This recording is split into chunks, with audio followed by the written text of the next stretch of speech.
안녕하세요. 절대갑TV 명품 PD 한PD입니다. 9월 28일 날 국회 세종의사당 설치를 위한 국회법 개정안이 드디어 본회의를 통과했습니다. 이게 왜 의미가 있냐면 20대 국회에서 세종특별자치시의 국회 분원으로 세종시에 의당을 둔다는 내용이 처음 발의된 게 한 5년 만에 이 업적을 이룬 거예요. 꽤 많은 시간이 걸린 거죠. 해방 이후에 첫 국회인 재헌의회가 1948년 5월에 개원한 이후에 73년 만에 서울이 아닌 지방에서 국회를 운영할 수 있는 길이 열렸다.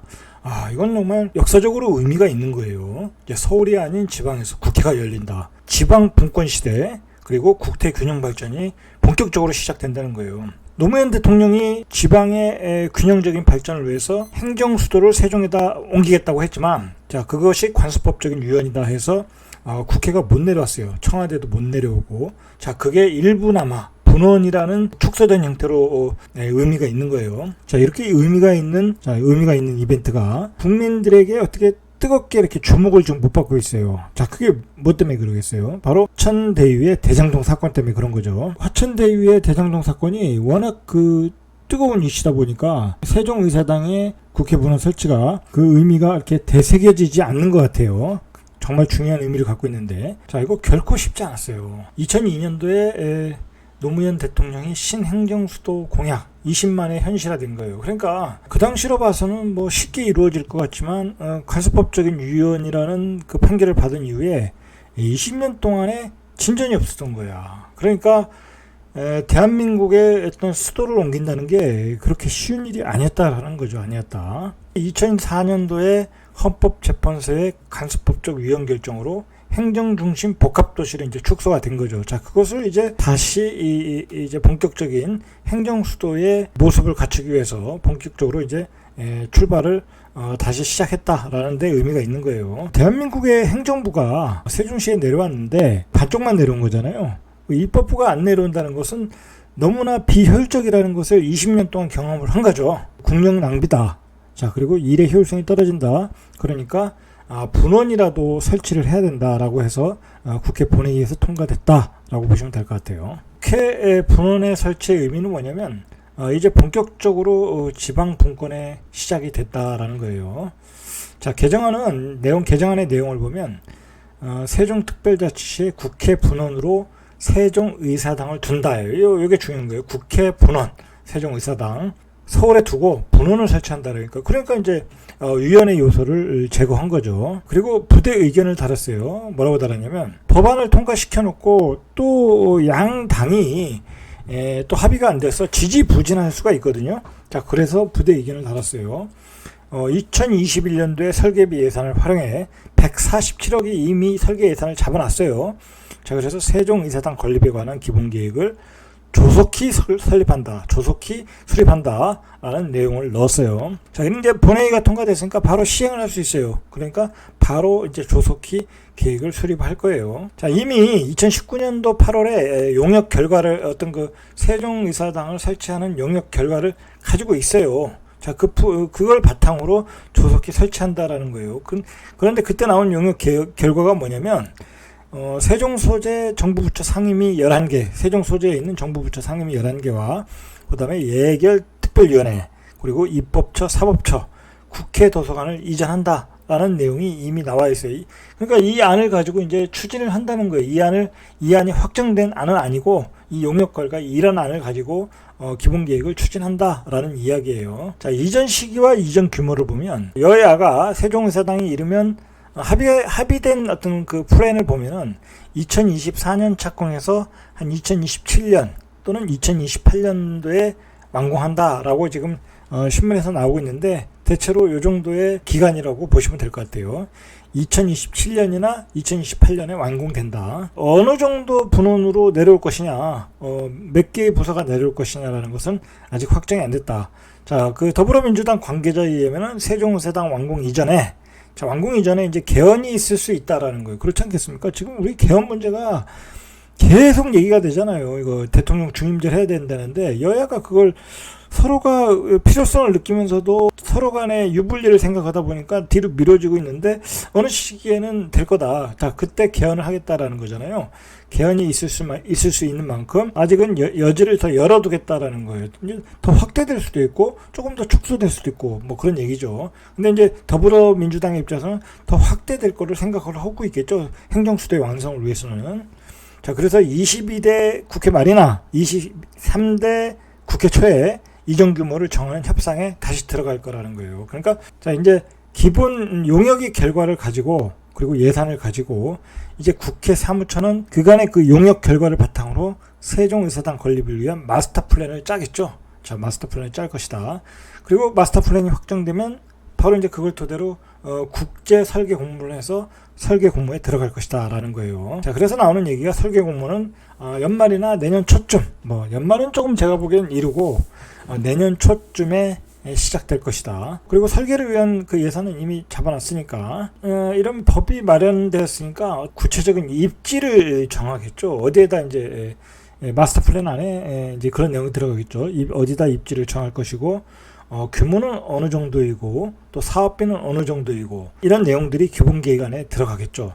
자, 근데 이게 규모가 애매해요. 사실 뭐 그 어떤 거 어느 정도의 부서가 들어오는지를 모르니까 예산을 다 쓸 수가 없어요. 예산을 어느 정도 쓸지를 모른다는 거예요. 정부의 어떤 그 공공기관 건물들을 질 때는 한꺼번에 예산을 다 쓸 수가 없어요. 뭐 기재부에서도 프로젝트에 많은 돈을 투입할 수 없다 보니까 이렇게 연차별로 투입을 한단 말이에요. 그러니까 아마도 이제 큰 그림은 나오고 예를 들어서 뭐 2027년까지는 최소한 이 정도의 공간, 뭐 그 이후로는 뭐 어떤 추가되는 공간, 뭐 그런 식으로 점차적으로 이렇게 확대될 가능성이 높다. 그렇게 보시면 돼요. 자, 예상 입지는 바로 요 부지예요. 그 S1. 여기가 이제 그 총리 공관실이 있고, 여기가 정부 청사가 있고, 그리고 이쪽에 이제 국책연구원들이 다 있고, 그 중간에 있고, 그러니까 얼마나 업무의 효율성이 좋겠어요. 그죠?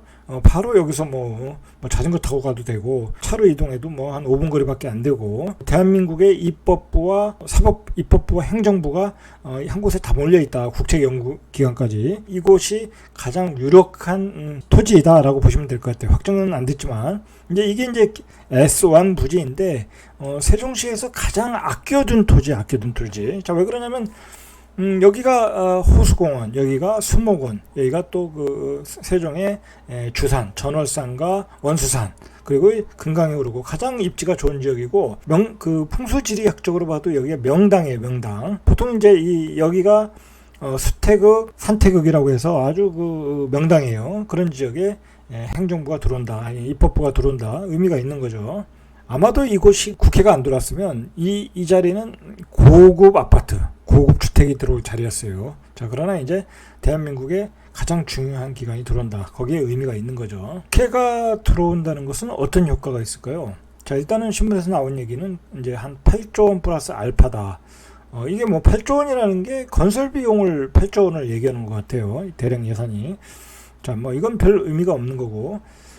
국토연구원은 이제 국회와 정부처 간 거리를 줄게 되면 사회적 비용, 그 비용을 줄일 수 있는 비용이 한 3조 원 정도 아낄 수 있다라는 분석이 있어요. 지역의 어떤 경제 효과를 위해서는 보통 상주 인원과 국회 연관 산업 종사자가 한 5,000명 정도, 여기에 하루 평균 민원이 한 1,500명. 그러니까 바글바글해진다는 거예요. 바글바글해진다. 자, 그리고 이 국회가 내려오면 보수적으로 내려오는 기관들이 많아요. 의사와 변호사 등 그 전문직과 건설협회 등 법을 해야 되는 관련된 그 기관들, 협회들, 그런 그 단체들이 다 내려와야 되거든요. 자, 그런 게 수십 개의 이익 단체가 함께 내려온다. 그래서 지역 경제도 활성화될 거라고 기대를 하고 있어요. 그러니까 행정부가 내려와서 어떤 그 세종시에 준 어떤 임팩트와 거의 동일한 효과가 있다라는 거예요. 근데 두 개가 또 만나잖아요. 그러니까 두 개가 행정부와 입법부가 다 내려오니까 그 플러스 알파의 더 효과, 더 큰 임팩트. 자, 그리고 이제 그 이춘희 시장이 국회 147억이 이제 예산이 잡히면서 국회의사당이 내려올 거라는 것을 이제 발의하면서부터 미리 바쁘게 뛰어다녔어요. 그래가지고 수많은 그 신문사와 방송사 가서 업무 협약을 맺었잖아요. 그 얘기는 뭐예요? 이제 국회의사당이 내려오면 뭐 말 그대로 여기에 대한민국의 어떤 포커스를 여기다 다 맞춰야 돼요.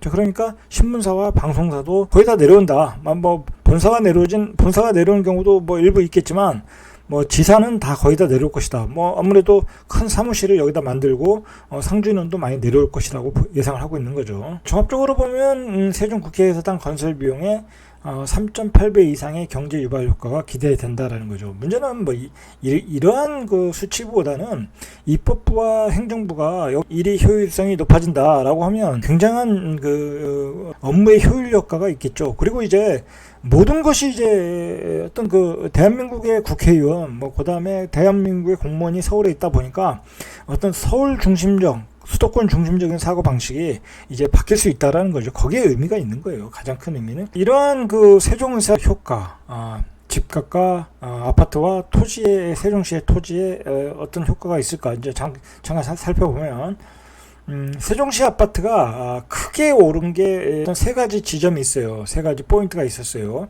첫 번째 많이 폭등했던 게 뭐냐면 언제였냐면 2017년 문재인 정부 출범에 하였을 때 이제 뭐랄까 노무현 정신을 이어받아서 행정수도 완성을 하겠다. 그래서 이제 행자부와 과기부를 또 이전시켰잖아요. 자, 그때 주값이 크게 급등을 했어요.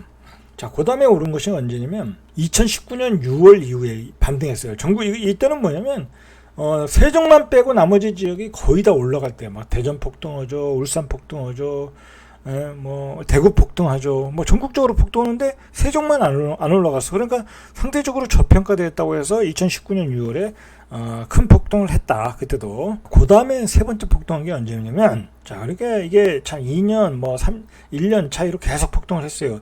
2020년도 7월에 김태년 원내총무가 더불어민주당 원내총무가 국회를 통째로 이전해야 된다라고 해서 그때 또 엄청난 폭등을 했어요. 이게 그러니까 여기서 우리가 작년이니까 작년에 거진 44%로 전국 1등을 했어요. 그래서 뭐 많은 비난을 받았죠.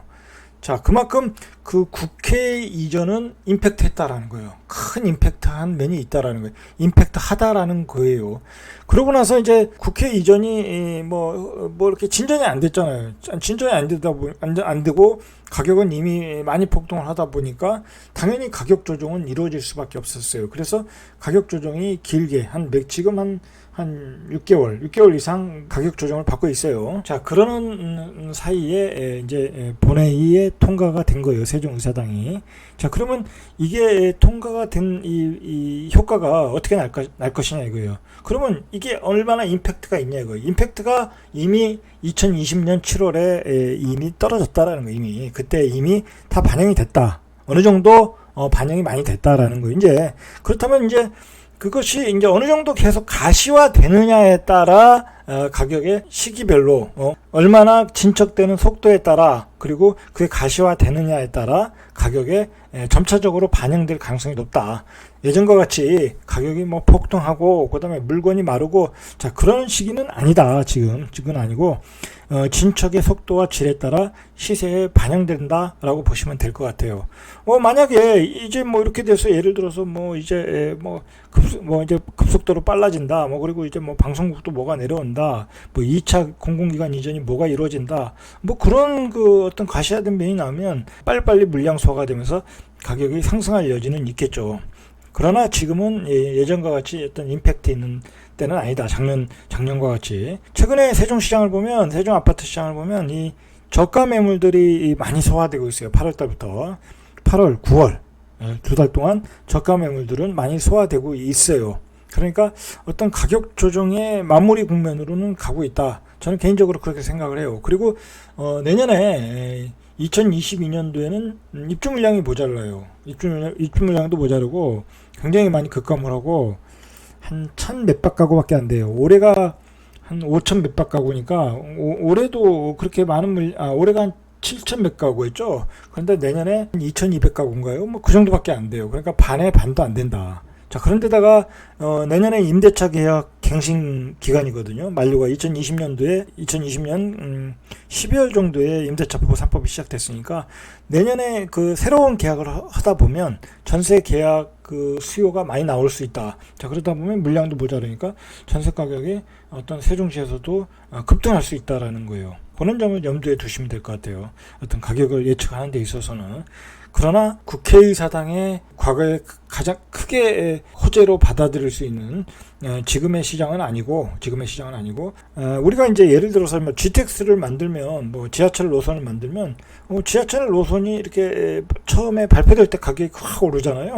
자, 그 다음에 이제 그러다가 어느 정도 되면 기간이 빠져요. 이게 언제 될지 모르니까, 지하철이라는 거는. 그렇잖아요. 자, 뭐, 지하철보다는 뭐, 국회의사당 마스터 플랜은 뭐 더 명확하긴 하지만, 진전되면서 가격은 점차적으로 반영될 수밖에 없어요. 왜냐면, 실질적인 수요가 들어오니까. 자, 그리고 중요한 것은 뭐냐면, 이제 세종의사당의 설치로 인해서, 본격적인 국토 균형 발전이 시작됐다라는 게 중요한 거예요. 지방이 지금 소멸하고 있거든요. 그 소멸 시대에 중요한 이정표를 찍었다라는 게 가장 큰 의미이고, 자, 우리가 이것을 그냥 뭐라고 할까요? 어떤 이벤트로만 보지 말고 그 후속적인 조치들이 빨리빨리 나오고, 그리고 보완을 해서 나오고, 그것을 위해서 어떤 그 지방의 도시들이 합심을 해야지 어떤 지역의 균형 발전이 될 수 있어요. 최근에 제가 이제 느끼는 것은 뭐냐면, 이번에 이제 경기도 수도권에서 가장 핫했던 게 GTX 라인 아니겠습니까? GTX는 결국은 그것을 수도권에 있는 사람들이 서울로 가장 빨리 접근하기 위한 교통수단이에요. 그러니까 서울로 더 편중화시키는 거예요. 어떻게 보면 수도권도 아니야. 서울로 더 집중하게 만드는 거야. 그러니까 수도권은 배드타운이 되는 거고, 서울은 직장이 있는 곳, 그렇게 돼버리는 거예요, 결국은. 자, 결국은 서울 수도권만 크게 앞으로 발전을 하게끔 만드는 게 GTX라는 거예요. 그런 의미에서 좀 GTX는 우려가 되는 게 있어요, 분명히. 자, 그리고 왜 그러냐면 나중에 이제 제가 한번 이런 프로그램을 만들 것이지만, GTX ABC 라인을 중심으로 엄청난 개발이 이루어지고 있어요. 정말 예전에는 개발이 될 수가 없는 주거지들, 입지들, 자, 그런 데가 굉장히 많은 프리미엄이 또 붙었어요. 프리미엄이 붙었다는 건 재개발 사업이 된다는 거거든요. 자, 그런 GTX 라인 중심으로 재개발 재건축이 활발하게 일어난다는 것은 새로운 주거지를 만들고 새로운 그 정지 요건을 만들기 때문에, 자, 그곳에 많은 그 사람들이 몰려가서 살 수밖에 없어요. 자, 그렇다 보면 많은 주택을 질 것이고, 많은 인구들이 또 지방에서 서울로 빨리 들어갈 거란 말이에요. 자, 그런 아주 어떤 수도권의 집중화가 아주 심각화되는 상황에서 바로 이제 세종의사당의 설치 법안이 통과됐다. 자, 그런 의미에서 의미가 있고, 자, 이것을 이제 꾸준하게 어떻게 발전시킬 것인가 모두가 함께 고민해야 될 타임이다라는 거예요. 자, 오늘은 여기까지. 이상 절대값TV의 명품 PD 한 PD였습니다.